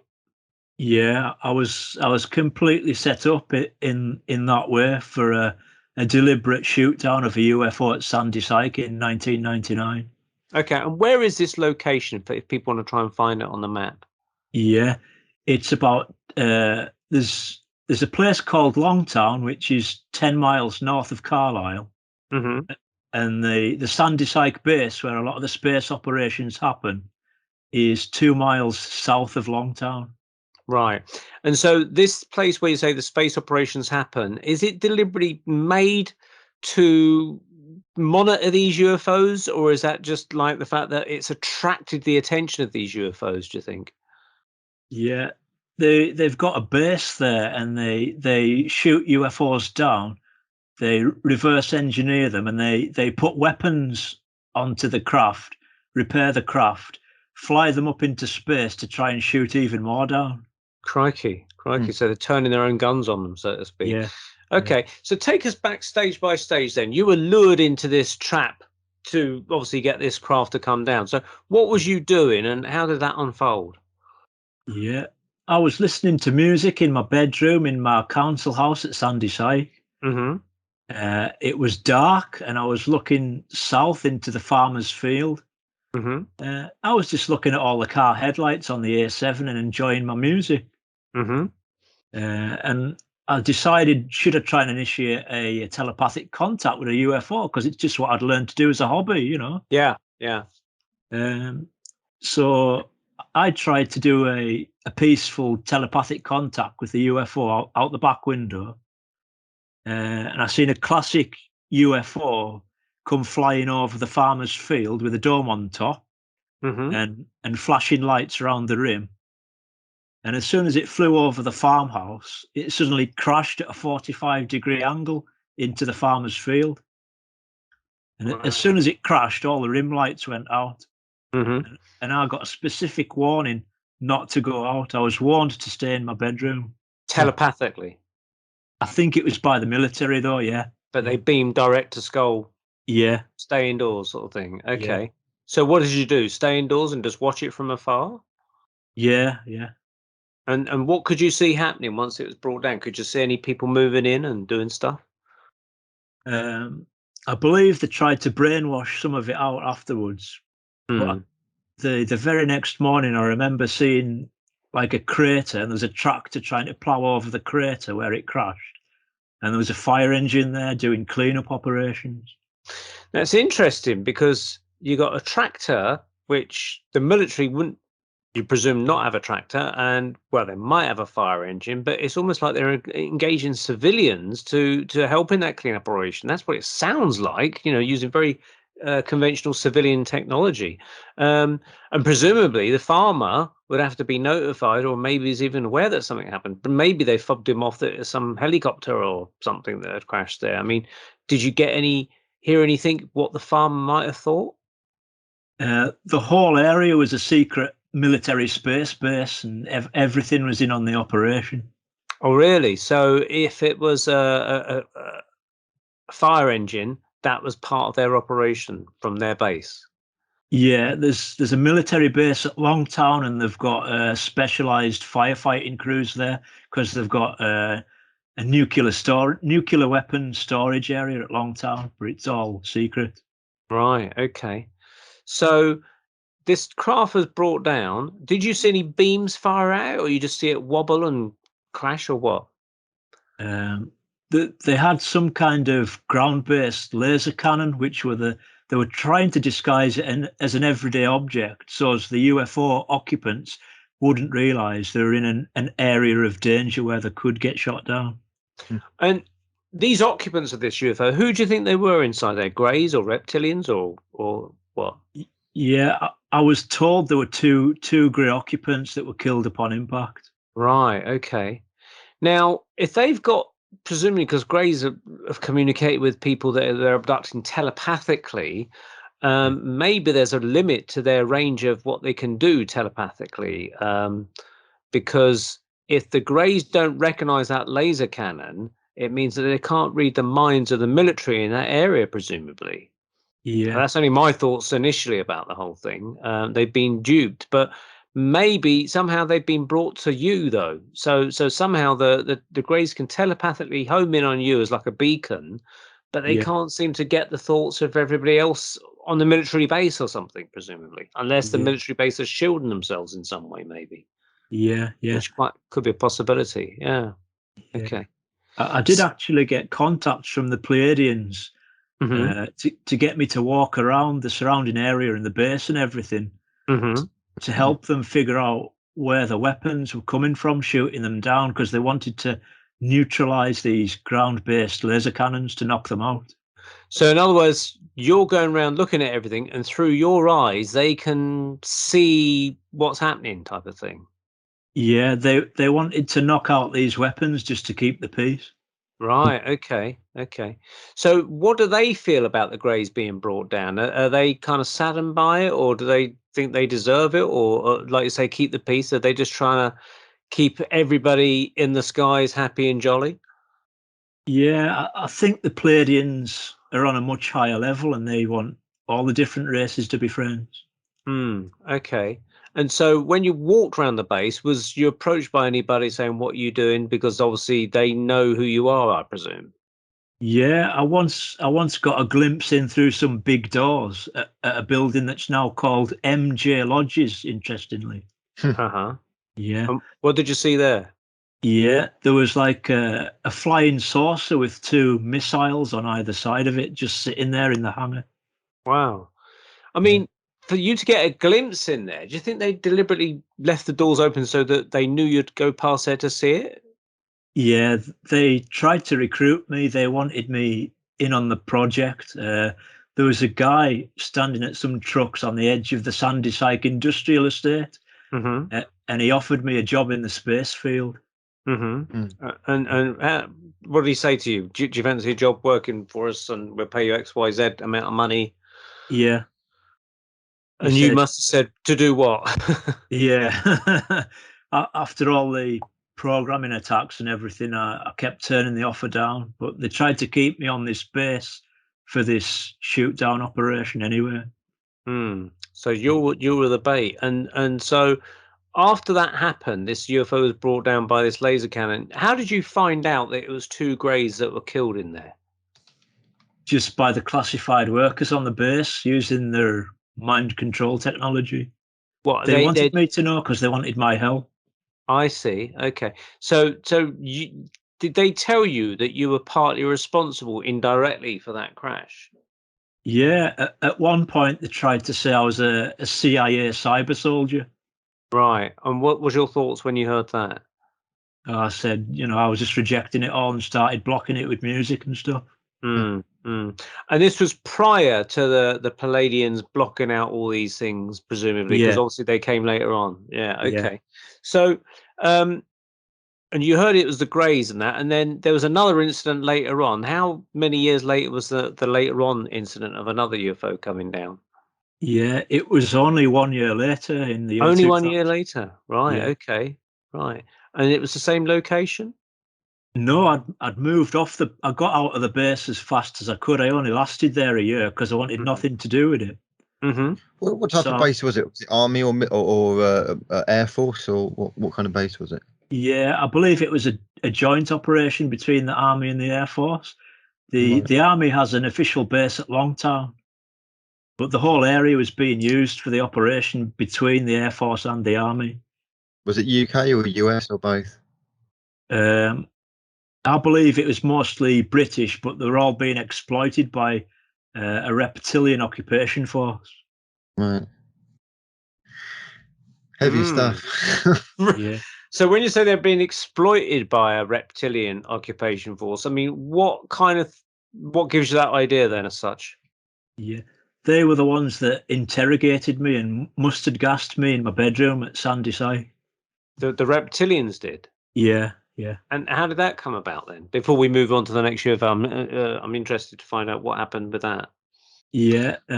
They just wanted to exploit me at Sandy for the shoot downs, but they didn't want the grey craft, they wanted the Pleiadian craft. Right, okay. Okay. Yeah. It's a bit like clay pigeon shooting, and everyone's got their eyes on certain targets. And Yeah. yeah, my God. Okay. So going back then, a year after this first shoot down, you were involved in another shoot down, and this is when you was working for the environmental agency or something like that, wasn't it? Yeah, I was doing conservation work with Conservation work. That was it. Yeah. yeah, it was a body out of the Sunderland University called Conservation Environmental Education Development, or SEED for short. Right. Okay. Yeah. And you was in a mini bus or something, wasn't you? Yeah, three soldiers joined us in the minibus. They were called Dave, Gary, and Morris. Okay. Dave had served in the Falkland Islands. He had an army jacket on. Mm-hmm. Gary had army pants on, and Morris was all in civilian clothing. Mm. And why did they join you in that bus if it was just to do with conservation? Yeah, basically it was another setup, and they knew what we were being exploited for. Right. Okay. Yeah. So did you have suspicions when they suddenly got on the bus? You thought, hang on, this is a bit weird. Why are these soldiers getting on this bus? Yeah. We used to have to stop near the Vickers factory, where they were giving some information away before we would go onto the job site, so they knew what they were doing. Okay. So you set out, you picked these 3 guys up, and then what was the preceding events after that? Yeah, it was broad daylight, but very bad weather, and I looked out the window, and this silver metallic saucer-shaped UFO just came crashing down into the ground. Crikey! Was it a sudden, literally look, and there it is, bang on the ground? Yeah. So you didn't hear anything. You had no sensations, no warnings in your head or anything, or? No, I believe the ETs were following me, and unfortunately, the military knew their position and exploited it again. Right. Okay. Yeah. And so the driver of the bus presumably must have seen it. Everyone on the bus must have seen it, I presume. I'm not sure, because again I got brainwashed and it got covered up. I see. Okay. Yeah. So you didn't know any more than that. You just saw it crash. You didn't see any aliens or anyone gather around it, or? We weren't allowed to stop. We just had to carry on to the job site. Right. Now, when you gave the interview to Miles, when you recounted this one, didn't you say one of them went yes or something? Yeah, Morris punched the air and said yes. So he was really pleased that this craft had crashed. He knew what was happening. Right. As if to say, we've got one, sort of thing. Yeah. Right. But you felt sad or something, didn't you? That it was your friends or something, you said. Yeah, it felt like it was very upsetting to me. It was like witnessing a family car crash. It actually gave me PTSD for many years. Right. Okay. So do you think, because you were upset by this, do you think it was the Pleiadians or was it other beings or what? I never got to find out the particular race inside the UFO that time. Okay. And this was in a public field, more accessible to the public because it was presumably had the road going through it, or was this on this land again owned by the military? I'm not sure, but there are a lot of army facilities up there. There's RAF Spade Adam, and there's an army base called Otterburn. So there's a lot of military land up there. Yeah. Right. Okay. And so afterwards, do you feel that they upped this kind of wiping technology on you to try and remove any trace of that? Definitely. They did a much better job of brainwashing the second crash out than they did the first. Yeah. And how did you remember it? It was such a striking event. It just stuck in my brain so vividly.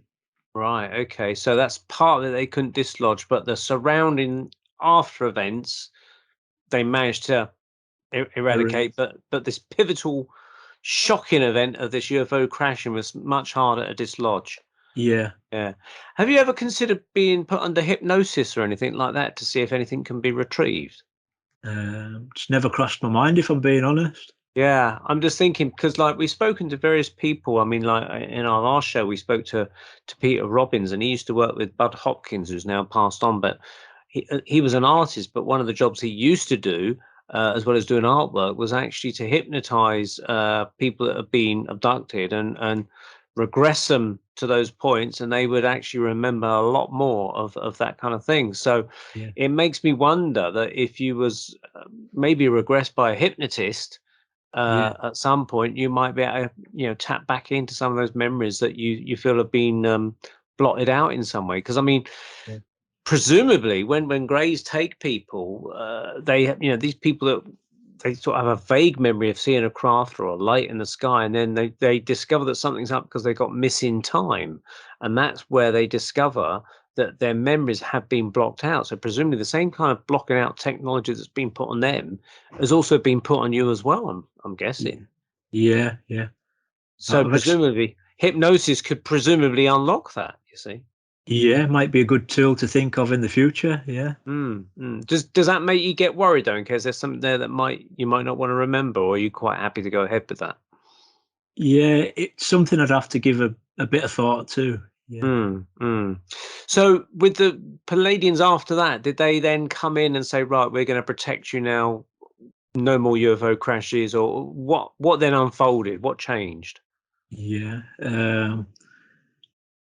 I got to learn that they could put this block on and stop all the microwave programming attacks. And I started doing contact reports with the Pleiadians, much like Billy Meyer does. Right. And so when it's contact reports, what does that involve doing? Yeah, it's connected to my degree studies, so I understand some of the subject area that they're wanting to convey, and I'm able to write it down and pass it on. So that's to do with the environment, that kind of stuff. Like reporting on how the local environment is behaving or suffering or wherever it might be. And do they give you feedback on that? Yeah. When I first moved back to Sunderland this time, I've moved back to Sunderland 3 times, but this most recent time, I wrote a lot of notes down from the Pleiadians over 2 years. And then I got confirmations about things in textbooks and things, so I realised it was all genuine. Did the Pleiadians ever go into the darkness that is controlling this planet and how to get rid of it? They basically said that they've got a higher force through things like the photon belt, and they're hitting the planet with higher energies, and that this dark force is going to fail because of that. Good, because we are hurtling every day through the conduit of this coronavirus, hurtling in towards a new world order, basically a Nazi dictatorship, with all these COVID passports and lockdowns and mandatory vaccines and all this shit. And it's highly disturbing, and I don't like where it's going, and I want it to end, and I want to boot out these satanic, kabbalistic, dark, evil forces, as David Icke calls them, silly little men in short trousers sucking their thumbs is what they are at the end of the day. Did Pleiadians ever talk about coronavirus or anything like that might happen to this planet? Yeah, they did a crop circle, and they shared some information with some Dutch researchers, I believe. And what came about in that then? I'm not too sure. Just know that they did a crop circle of the virus molecule. Is this recently they've done this? Yeah, just the last few months, or the last year or so. I see. Okay, yeah. So they are aware of something then. Didn't they create a coronavirus crop circle that also showed how to get rid of it, or its weakness point as well, from memory? Right, I'm not sure. Yeah, I think I'm right with that. Look into that, Neil. I think there was some help from ET of how to solve it or get rid of it, and I think from memory it showed the coronavirus molecule, and then it showed like a weakness or a way to kind of attack it, its weak point. Interesting. So basically, the UFOs have been downed. Are you aware of any more craft being downed, Nick, or that's all your experience is stretched to? Because presumably now you're protected by these higher beings. You're of no use to the military anymore, I presume. I'd like that to be the case, but unfortunately, I've seen 2 other crashes as well. One I had, really, yeah. One was a beam ship stuck into the M6 that was flashing between visible and invisible. My mother drove round it. It had bollards around it and everything. And another one was when I was driving back to Sunderland from my parents' house in Carlisle, along the A69, and I glanced south to some trees. There was some lateral lightning coming across the dark sky, and it looked like a UFO crashed into the woods just south of the A69 in black darkness. So the first ship, the beam ship, was on the what was it, M60? The M6 in Cumbria. The M6 in Cumbria, and you said it was flashing in and out of reality, so you could see it, then it was invisible, see it, and it was invisible. Yeah. And they'd shut down the road and put bollards around it. Yeah. Yeah. Crikey. Can you imagine the sign that says, as you're driving past, sorry for any UFO delay, sorry for any delay, you know, and it's got these sign of men at work, but it's men retrieving a UFO kind of sign, being hauled onto a lorry with a tarpaulin over it kind of sign or something. Wow. Did you see any people there, workers or anything? I believe they were waiting until nightfall to retrieve it. Right. So the people driving past, presumably, would they have been able to seen it flash in and out of reality, or what would be the case there? My understanding is that they were hoping they couldn't see it, so they could just leave it there till darkfall and then retrieve it. So there could have been a possibility that, in theory, dozens or maybe hundreds of people could have seen it. Yeah. Yeah. Do you think that those people would have been tracked using maybe their car number plates, and they might have been presumably targeted, similar sort of thing, to have their memories erased in some way? Yeah, it wouldn't surprise me. Yeah, it's what they do, unfortunately. And do you think that your presence was involved in those ships, in the sense of that you were again used as a bait to bring them down, or do you think that was completely separate and you just happened to see them? My own personal thoughts is the one in the M6 I had nothing to do with, but the one in darkness on the A69, unfortunately, I was probably exploited for. Right, so they're still exploiting you. And how many years later was this, after that 2000 event? Yeah, it was quite a number of years later. It was only like 2 years ago, the one on the A69. Right, okay. And was there any reports, like in the press, the local press, of any kind of incident which appears to be that event that might have been reported in a way as a traffic incident or accident or something like that? No, it was completely covered up. They don't want the public to know these things. Right, okay. And what about, I would have thought something on the A6, sorry, the M6 as well. You'd think that there might be a log of all these accidents that happen, you know, with lorries and cars and things, and it's all logged on some big database by the police. Yeah. That this would appear as something, because, you know, they've got to presumably have so many cones available or something like that, and they tick them off. That must be reported in some way, but you're saying that this was completely not reported by anything apart from these people who had reported to their superiors in the secret echelons of this kind of military base society thing. Yes, some of the road workers are part of a crash retrieval team. So they're actually masquerading as road workers. Do you think they're sent out ahead of the crash, thinking, okay, this is going to come down on the M6, we can't stop it, we'd prefer it to come down in some woods somewhere, but if it's going to come down the M6, we're just going to have to deal with it on the M6. It's not obviously the best place for a UFO to crash, is it really? Because I mean, the fact that it's flashing in and out of reality, 1 minute it can be seen, next minute is an issue, because it means that, like Andy says, all these people that are driving past it must be aware of it. I mean, I find that quite amazing that there must be other witnesses to it that have either been told to shut up or been blanked in some way. You would have thought they would have shut the M6 and diverted all the traffic, really. Yeah, that's right. Yeah. Sorry for any delay, as Andy says. Yeah, crikey. Wow, that's incredible. I mean, I do remember a very interesting story that was related to me a couple of years ago by a lady called Carol Cochran, who's into decoding messages from crop circles. In fact, there is an interview on my YouTube channel with Ben Emlyn Jones interviewing about this, if anyone wants to find it, talking about it. But she decodes messages in crop circles. So for Alton Barnes, say, where a crop circle might appear, she'll take those letters. I can't remember how she does it, but she turns them around and says, and it comes out to be a message from the ETs, because they made a crop circle in a particular town or near a town. That is part of the message as well, apparently. But she said that, I think it must have been 1970 or 1971, whenever the Isle of Wight festival happened with Jimi Hendrix, wherever year that was. I thought it was 1970 or 71. And she said that she was traveling down from, she's Scottish, that's right. So she was traveling down from Scotland. She was meeting her friends somewhere in the north of England, like Yorkshire area.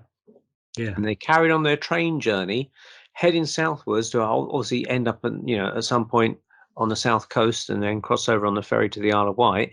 And somewhere around, I think it's like the Doncaster area, she said that the train slowed right down, almost crawled along. And obviously, this is before you had announcements coming over speakers on trains. Now, all the guy could do, the train driver, was sound his horn, boop, boop, like that kind of thing. And the train seemed to be passing this bank on a high, steep bank. And as it circled around, she said that she saw all the people in the carriages ahead of the train all get up and move over to the right-hand side of the carriages. And they all looked out the window. So she thought, well, whatever it is they're looking at, we're going to pass soon. So they were on the right-hand side of the carriage. So they looked out as well.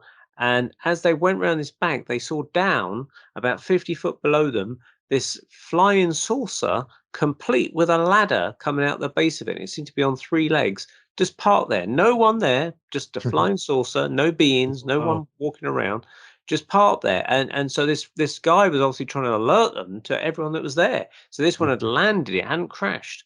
And they saw it for about maybe 10 seconds before the train carried on. I mean, if I was a train driver, I would have just bloody stopped the train. I would have got everyone to go down and have a look at it, you know. Unfortunately, it was in the days when no one had, you know, phone cameras. I was thinking, wouldn't it be great if someone had at least a camera or two? Because if, like, Carol was going to the Jimi Hendrix thing on the Isle of Wight, maybe she would have had a camera. I don't know. But cameras weren't so commonplace in 1971. It was quite expensive to have films developed then. But what an amazing sight to see. But yeah, it's amazing where these UFOs can end up being seen by the public. But I tried to find record of it. She actually tried to find anything in the newspapers about it, but she said there was nothing reported in the newspapers. She did kind of think, well, maybe it was a set for a film, or maybe they were filming an episode of Doctor Who and that was the set of it, but nothing ever came to light about it. So they put it down to the fact that they saw an identical, you know, a UFO, flying saucer, whatever it was, down on the banky grass somewhere around Doncaster. Really, really weird. So what happens now, Nick? Are you still being targeted? Are you still seeing UFOs? What's happening? Yeah, I'm wondering if there's been some kind of intervention to stop the shoot downs, because I've lost my driving license temporarily. So really, so I'd feel safer visiting my family on the train anyway. I'd feel less exploited, you know. Do you feel there's people following you or coming to your door still or anything like that? Not really. I think a lot of the problems have stopped, but if they can exploit me for another shoot down, I've no doubt they'll try. You know, they used to be obsessed with flying the jet fighters over the top wherever I was. So. And what are the Pleiadians still in contact with you? Yeah, they've actually said we'd like you to learn our language. So. Really? Yeah. Really? So how do they propose you do that? I haven't a clue. Send your CDs through the post or something. Yeah. Wow. Quite astounding then, really. I mean, you could tell them that you're going to be on our show. I would love to hear what they think. Ask them, can they guest on the show at some point in the future? That'd be a cool one. Yeah, I'd love to. I mean, maybe if anyone is listening and they, you know, want to write a question to a Pleiadian, we could then pass it on to you and we could get you back and maybe you could ask them these questions that people have submitted and see what they say. That'd be an interesting experiment. I'd be up for that if you are. Yeah, that sounds great. Yeah. Okay. I tell you what you can ask them, Nick. Ask them, how do we kick out the darkness on this planet? That's what I want to know. It's been dealt with, I think so. Being dealt with, okay. Because now I always thought these aliens weren't meant to interfere like the Star Trek Prime Directive, but obviously that doesn't seem to be happening in our world because there's aliens been buggering us up for years, hasn't there? But you know, you've got the reptilians coming, you've got the greys taking our eggs and all sorts of things, you know, free range or whatever of women, and then the Pleiadians are like the local kind of police, if you like, trying to sort it all out, you know. So they're interfering in a way. They're stepping in. They're not like some documentary filmmaker just filming life unfold with all the bad problems. They are trying to sort it out in some way as well. So in a way, they are interfering. I'd rather have them interfering than not, I suppose. Like you say, trying to kick the darkness out.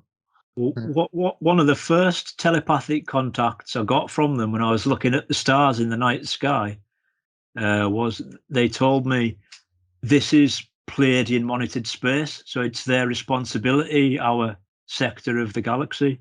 Yeah.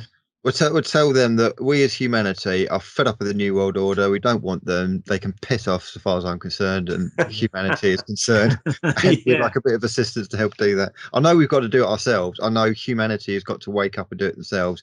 But the problem is, it's not really a fair balance because most people are brainwashed. Most people are programmed, and they don't realise it. I don't see that as a fair table in a game of sport. Definitely. Yeah. Okay, well, I think we're coming to the end now. So as we wrap up, Nic, I mean, any people will probably want to find out more about you. Is there any way they can get hold of you, a website, email address, or anything like that? Yeah, they can have my email address if they want. Yeah, if you want to give that out, I can put it up on the screen on YouTube. But yeah, spell it out, and hopefully people can take that down. Yeah, Nicholas Sands at sky.com. Okay, so it's NicholasSands at sky.com. Nicholas Sands at sky.com. Yeah. Are you going to be doing any talks at any events maybe in the coming year or something? It would be nice to talk at the Northeast one, Truth Seekers Northeast. Truth Seekers Northeast. Okay, well, we do know the people involved in that. That's Maureen and her merry gang up there. So, Maureen, if you're watching this, please get hold of Nic because he'll be able to do a great talk for you, I'm sure.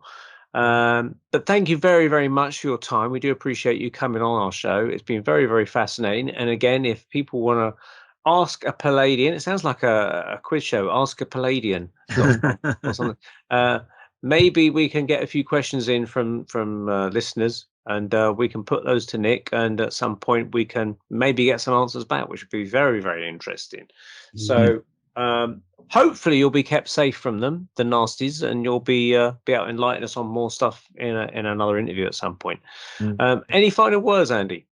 No, I look forward to listening to the Pleiadians' response, and Nic, contact myself or Neil, probably Neil directly, and just let us know what they say because I want to know myself. We'll do a show on Sunday, and we'll call it Sunday Night at the Pleiadian. You have to be English or British to know what I'm talking about. Any people that are not from these shores won't know that joke, but certainly if you're grown up in the 1970s, you'll know that one. Okay. Yeah. Lovely stuff. Thank you very much indeed, Nic, once again. Thanks to Andy for joining us, and catch us next time on the Paranormal Peep Show on the Paranormal UK Radio Network. Good night. See you later.